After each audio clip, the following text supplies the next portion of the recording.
بسم الله الرحمن الرحيم. اهلا وسهلا بكم في فقره جديده من فقرات الكوره مع الجوكر، وطبعا صباح جديد.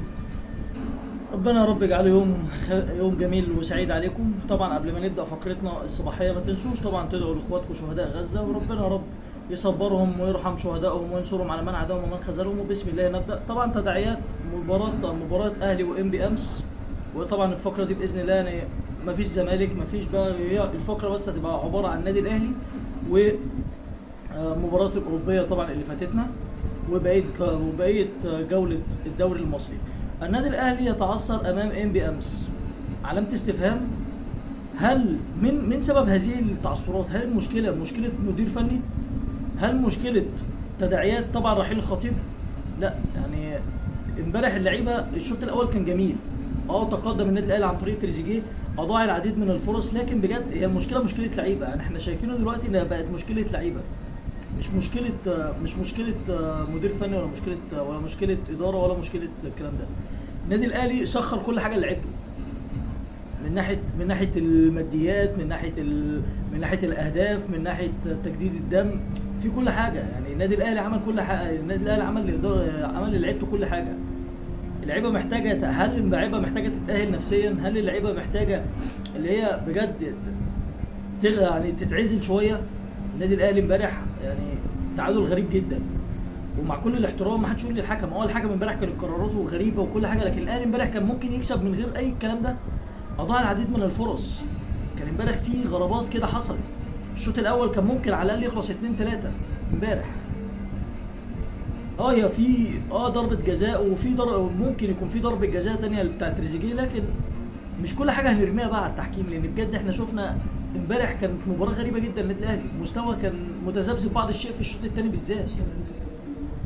وهنشوف، يعني مش عارف القرار ده هيبقى تداعياته على النادي الاهلي. طبعا يعني حوار طبعا رحيل كابتن محمود الخطيب، يعني طبعا يا اخوانا كابتن محمود الخطيب تعب بجد، حوار عمليات وسفر والكلام ده، فالراجل برضو محتاج قسط من الراحه. وطبعا هنشوف بقى مين هيخلف كابتن محمود الخطيب لرئاسه النادي الاهلي. هل هيكون من فئه رجال الاعمال زي ياسين منصور، زي ابو هشيمه، زي طبعا محمود طاهر رئيس النادي الاهلي السابق، ام هيكون من كباتن الفرقه القديمه؟ يعني عندك كابتن طاهر ابو زيد، ممكن حسام غالب نفسه.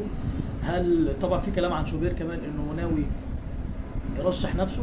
طبعا يعني طبعا سيد عبد الحفيظ قال امبارح كلمه، قال لك اللي مش قد تيشيرت النادي الاهلي ما يلعبش. وفعلا يعني النادي الاهلي يا جماعه نادي كبير، ونادي معروف بجماهيريته وشعبيته بجد. يعني والله العظيم بعيدا عن انا زملكاوي وبعشق الزمالك وكل حاجه، لكن برضو احترامنا للنادي الاهلي.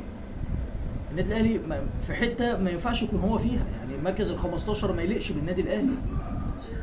النادي الاهلي مكانه في الاوائل، مش في المراكز دي خالص. ونفس الكلام ده قلناه على الزمالك قبل كده، والاسماعيلي والله برضه نفس الكلام. يعني الاسماعيلي برضه مش المركز ده ما يليقش بيه.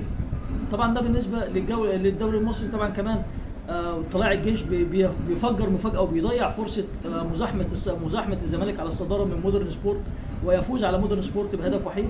كمان وادي دجله، انا عاجبني الصراحه الفرقه دي، بتفوز على كهرباء اسماعيليه ب4 اهداف مقابل هدف. ده بالنسبه للدوري المصري.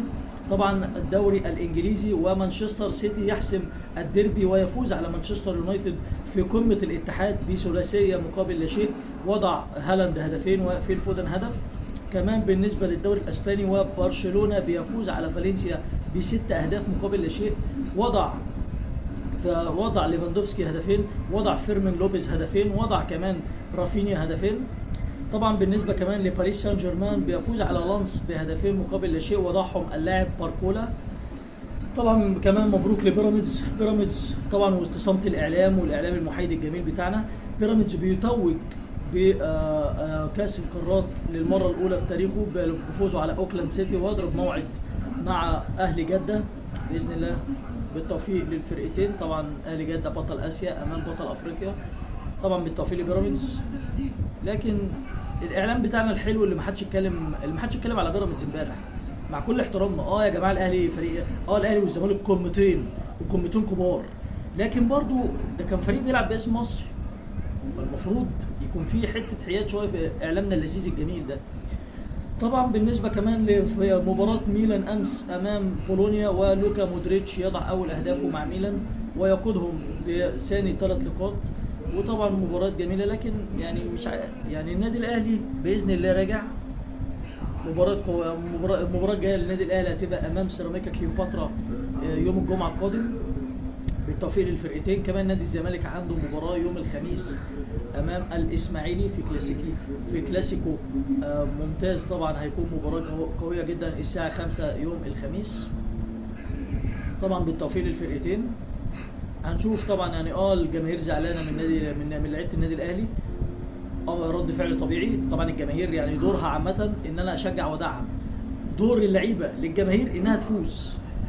ده بالنسبة لعلاقة اللعيب بجماهيره. انما بقى شغل اللقطات والكلام ده لا. الكلام ده خلاص يعني جماهير الاهلي بقت واعية، جماهير الزمالك بقت واعية، جماهير الكرة بقت واعية في حتة اللقطات والكلام ده. الجماهير عايزة تديني في الملعب، تديني مكسب، اديك دعم. ده بالنسبة للجماهير. طبعا اتمنى رب كنت تقلت عليكم. حفظ الله فلسطين. وطبعا بنختم بخير الختام والصلاه والسلام على نبينا محمد. طبعا ما تنسوش دعمنا باللايك والشير والسبسكرايب، واتمنى رب يكون الفيديو عجبكم. شكرا. السلام عليكم.